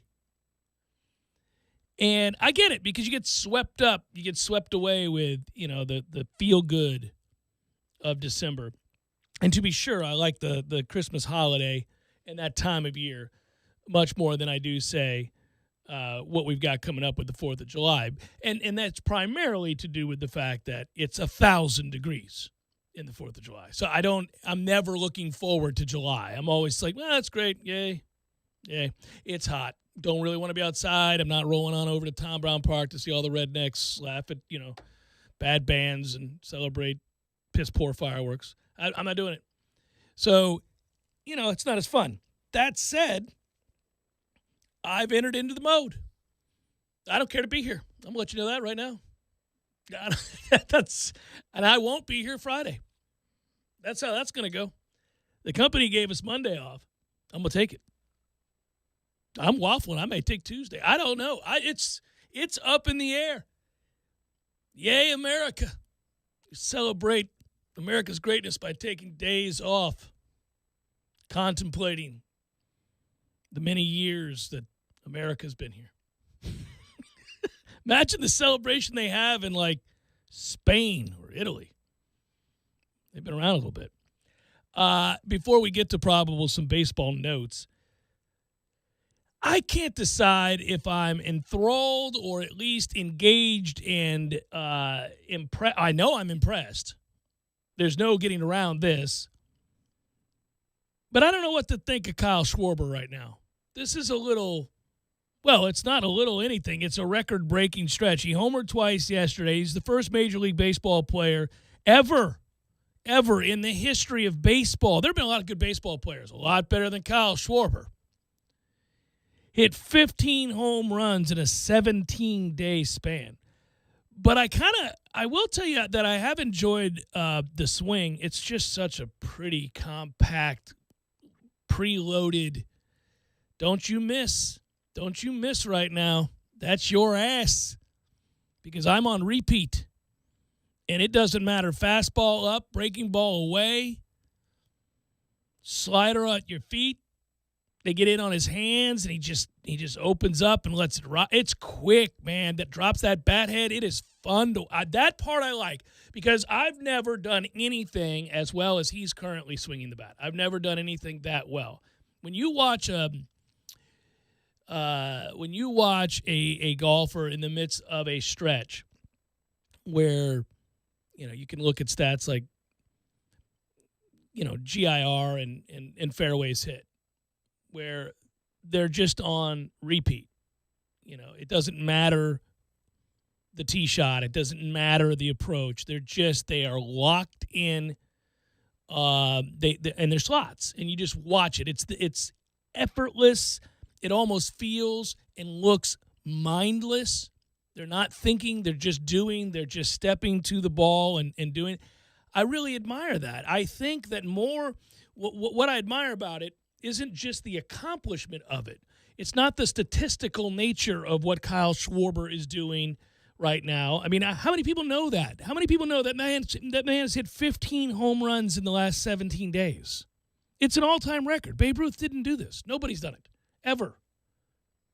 Not Mark McGwire, not Sammy Sosa on steroids. None of them. Nobody did it. Not Griffey, not Bonds. Nobody did it. He's one of one. But those numbers, while impressive and hard to fathom, I think less about the number per se and more about the mental toughness. And what I think about that is people will say, well, he's just in a zone. When you watch a basketball player go off for 40 in 6 consecutive games, 40 or more, or 35 or more, whatever the stat may be, right? You watch something like that. I always think, obviously, it's like he's throwing it into the ocean right now. It just looks that good to him. That or he gets matchups or whatever it might be. The hardest part, what I'm getting to, the hardest part is to have fun with it and not question it. somewhere along the way, the best round of golf you ever had was the result of you having to get the hell out of the way. Most people I know that, and it doesn't matter what that mark is, what it is for you, what it is for me, doesn't matter. It's a barrier, and you're trying to cross it, and then you set the goal to the next great thing. So if you've never broken 100, you flirted with it probably early on. You flirted with breaking 100 several times. The problem was that somewhere along the way, as you began to kind of project your next 5 holes, knowing, well, if I play bogey golf from here, and again, you're talking about somebody trying to break 100. You're not shooting for pars. So if I play bogey golf from here, I'm going to shoot a 98. And the realization that you're about to break 100 guarantees you won't, because you get in your own way. And then you finally do it. It's a big damn deal, man. I get excited when I see people do stuff like that. I've been with people when they broke 100 for the first time, and that's, to me, as cool as somebody breaking 80. It's awesome. It's a barrier. They found a way. It's not the physical part of that. It's that they got out of the way. They figured out how to get out of the way and just do what they were now capable of. Now that you break that 100, you're trying to break 90. Well, that's a lot more work now. Now we're going to put in a lot more work. Breaking 100 is a lot easier than breaking 90. But eventually you break 90, and it can be emotional for people because you're overcoming not physical but mental hurdles are what you're overcoming. And it's true all the way to the PGA Tour. These are guys that can shoot 62. Now, these are the best players in the world. These are guys that are doing things you and I will never do, never come close to doing. Not even close, not even a little bit. These are the best of the best of the best. It's less than 1% of the population that can do anything close to what they're doing, okay? But even those guys, same guys that maybe one time in college shot a 63, maybe one time on the PGA Tour shot a round of 65, whatever it might be, right? But they've never broken through to win a tournament over 4 days. When you see that, you're like, awesome. That guy cleared a mental barrier. He had a 2-stroke lead with 3 to play, and he didn't throw up all over himself. He found a way to just play. Just play. Now, you can't control what other people do. Now, if somebody goes birdie, birdie, birdie to close, that's a son of a bitch. But you've just got to do what you do and hope like hell nobody does that, and you cash in your chips. And we all know the difference. Somebody gets hawked down because somebody did something really unique.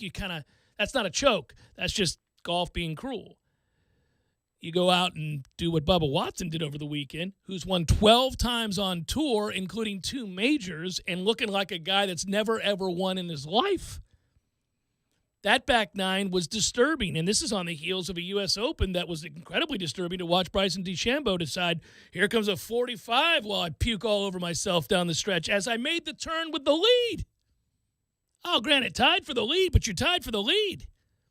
And next thing you know, you couldn't find him. It was insane. It tells you how nervous even the best in the world get when something of that magnitude is on the line. So how do I bring it back to Kyle Schwarber? Well, okay, somewhere along the way, during a hitting streak, in this case, dongs everywhere. There are a lot of jokes. Will even be. Dongs everywhere you look for this guy. So somewhere, I don't know, 4 days, 5 days, 6 days. Your players are talking about it. You're being asked about it nonstop. You know that you're on a heater. You know that you're seeing the ball well. You know you feel good when you step into the batter's box. You feel really good. Now, that's different because every great player, certainly anybody who makes it to the majors, has had a long stretch where they saw the ball well and they're really hitting to all fields and really can handle anything. Low and away, in on their hands, up, low and away, whatever it might be, they have it. But then you get to a place where now we're getting into historical numbers. We're getting into the world knows you're hot. Every pitcher has a game plan now knowing exactly what you're doing to the baseball. And yet you still go up there and feel exceptionally well, but you're not getting in your own way. And it's more complicated than see ball, hit ball, but it's certainly you not overthinking the situation. And I'm watching him last night, and he gets 2 different pitches that he hits out. One's a breaking ball, and one's a fastball above the letters, in.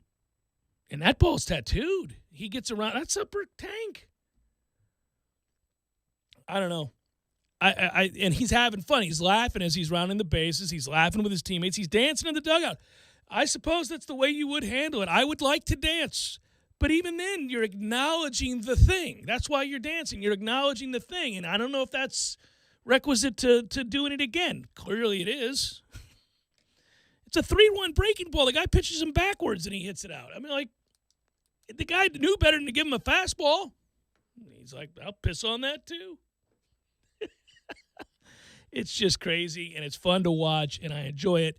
On that note, too, before I hit probables, my favorite player in baseball is Ohtani, and he's benefited greatly by a teammate being out because Mike Trout's my favorite player in baseball when Mike Trout plays.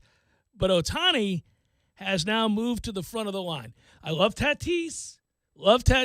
Plays with great flair, is magnificent to watch play the game, has a love and a passion that translates. When you watch him on TV, you can tell he loves to be out there, and he plays with a lot of confidence. It's fun to watch Vlad hit. Of course it is. But I don't know that we've seen a player. I mean, we weren't around. We were not around to see Babe Ruth play baseball.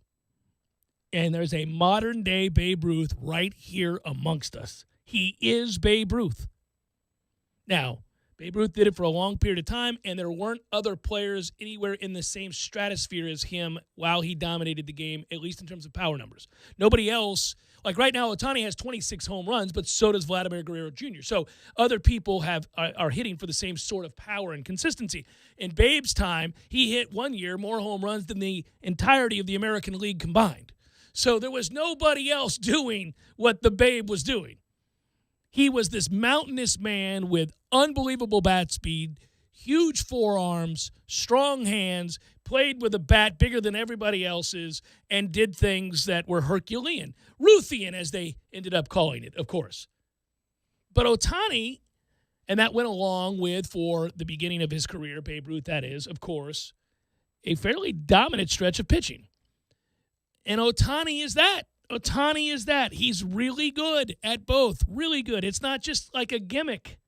He's really good at both. And yesterday, he hits one 117.2 miles per hour to right field in the first inning. It was his 26. It ties him with Vlad Guerrero Jr., as I said, for the Major League lead. It's dumb. The one over the weekend, I talked about it on yesterday's show, the one over the weekend against the Rays, did you hear the sound? Also, that camera angle, give me more. From above to see the trajectory, it's insane. But the sound off the bat, sweet Jesus, who hits a ball like that? I've been around a lot. I've been fortunate enough, and I'm not saying this to brag. It sounds like a humble brag, and maybe it's a little bit of a humble brag. On the field for batting practice for a lot of Major League games. I say a lot. 10. I've been on the field for batting practice in the majors for 10 games. And maybe more. And I've heard some really great players take batting practice. And the sound it makes off their bat is always different. It's the coolest thing. I tell people this all the time, and players know it too. There are guys that when the ball comes off their bat, if you were a day-to-day journalist covering baseball, or you were somebody that covered a particular team and you followed them, you were a beat reporter for, say, the Cardinals during Albert Pujols' magnificent run as the best player in baseball. If you followed them town to town, then you got to be on the field for batting practice against everybody they played. So you would take turns going through every ballpark in the National League. And that means, invariably, you heard what it sounded like at batting practice for everybody. And what you would notice, invariably, you would notice that Albert Pujols, the sound it made off of his bat, was different than everybody else's, save for maybe a guy here or there, like when you were in San Francisco and you heard Bonds, or you name your guy, okay? There are always those guys. They say that about Nelson as well. It's like, okay. I mean, the guy's 50 years old, still out here hitting home runs, but also, if you ever listen to him take batting practice, it's different. And the difference is, they are hitting the ball on the sweet spot of the bat repeatedly. They are able to get the sweet spot of the bat onto the ball repeatedly. Not a quarter of an inch right or left. Thus, it's like in golf, when they talk about ball strikers, if you look at like a Louis Oosthuizen, the sound it makes off of his irons is different than it makes off of most people's irons. It's the center of the club face. He's worn it out. It's black. Like it's silver club face, and it's just black right in the middle. And you go, good Lord, that's insane. They've got uphill and downhill lies. They've got all kinds of different terrain. It's nuts. But every time, whoosh, right there. And that's what it sounds like when Ohtani hits right now. The sound off the bat, you literally shudder. Ooh, good Lord. Cool time in baseball. Look, I know it's not winning. There are a lot of problems in baseball. They're trying to fix the sticky stuff with the pitchers and all that. And baseball, even when they're trying to get it right, somehow they screw it up a lot. Usually the process is failed, even if the spirit of what they're trying to do is right. They don't ever seem to have – I don't think they're really well run. I don't think this is the strongest commissioner we've ever had, but I think they're right. I mean, they're right, and we know they're right. We know that they've got to get a hold of this. Pitchers were doing things that defied physics. It didn't make any sense, so you have to do it. And now balls are being put in play, and you're seeing guys struggle. Garrett Cole is really struggling. I mean, guys are failing to dominate in the way that they were because they're not cheating anymore, and that means baseball was right, and they'll get it right. The process, they got to clean it up a little bit. They got to figure out when you can, when you can't, what they're really looking for, what they're not. But they know that this is the avenue to save the game. And I'm enjoying it. I'm not seeing a gazillion games end with right now since these changes. And I don't know if you have the numbers, Matthew, because I know they were way ahead a week ago when this all started. I don't know what they are now. But it seems to me more balls are being percentage of balls put in play has skyrocketed. Just anecdotally, when I watch the games, I'm noticing that there's a lot more action, except for yesterday in Colorado when Pittsburgh got shut out 2-0. But that said, look, we don't expect that there won't be shutouts. It's baseball. I mean, there'll be days in which pitchers perform well.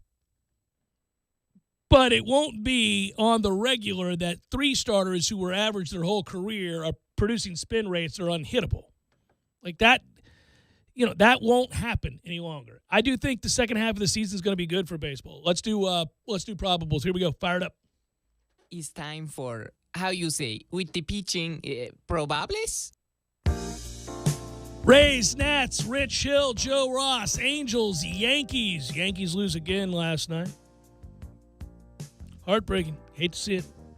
Andrew Haney goes for the Angels. Jameson Taillon goes for the Yankees. Matthew always shames me for hating on Jameson Taillon, cancer survivor, just because he left the Pirates. But I would note he's 2-4 with an ERA near 6. Just tough times for Jameson. Heartbreaking. Proud of him for being out there. Marlins, Phillies, Trevor Rogers, Vince Velasquez. Did you guys get beat like a drum last night? Yeah. Okay, I thought so. Yeah, Castellanos had 7 RBIs last night, I believe. Kicking ass. Mariners, Blue Jays, Chris Flexen. Well, great matchup here, guys. Mariners, Blue Jays, Chris Flexen and Robbie Ray. Hey. Tigers, Indians, Jose Urena. J.C. Mejia. Urena Mejia. Royals, Red Sox, Brad Keller, Nick Pivetta. We got Padres, Reds, Blake Snell, Tony Santillan. You remember when Blake Snell was good? Yep, long time ago. Remember when he got pulled by Florida State's own Kevin Cash on the cusp of winning the World Series? It was the last time he was good. Talk about in your head. He's also an a-hole, so who cares? I don't mean Kevin, I mean Blake. Mets, Braves. Tyler McGill, who needs to learn how to spell Tyler. Charlie Morton going for the Braves. He's still kicking ass. Good Lord. Quietly, Charlie Morton's going to pitch till he's 50. Effectively. Orioles, Astros, TBD. Jose Urquidy going for the Astros, who are quietly really good. I don't know about quietly. They're really good. Offensively, especially. Twins, White Sox, Kenta Maeda, Lucas Giolito, Cubs, Brewers. Cubs have an interesting decision. This is the time of year where GMs have to decide, are we for real? Are we going to make a move to add anything, or should we part ways with some guys? Brewers are just spanking that ass these days against the Cubs and pulling away in the division. And now all of a sudden, the Cubs have money because they're reopening the gates. So everybody's coming back in. And as a GM, you have to say, are we for real? Oh, we could make the playoffs, but are we for real? And your fans won't forgive you when you decide to sell, even though it might be the right move, because you're not good enough. The Cubs aren't winning the World Series. So what do? I hope they lose a lot. That'll be Zach Davies and Brandon Woodruff. D-backs suck.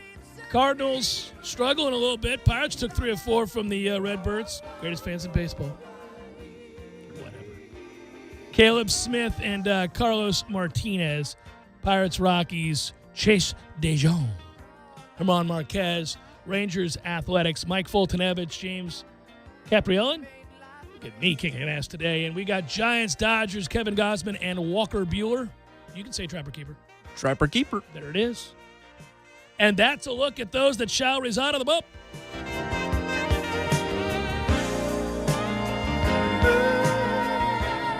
One final note, Miguel Cabrera hit his 493rd home run yesterday. That ties him with Lou Gehrig and Fred McGriff for 28th on the all-time list.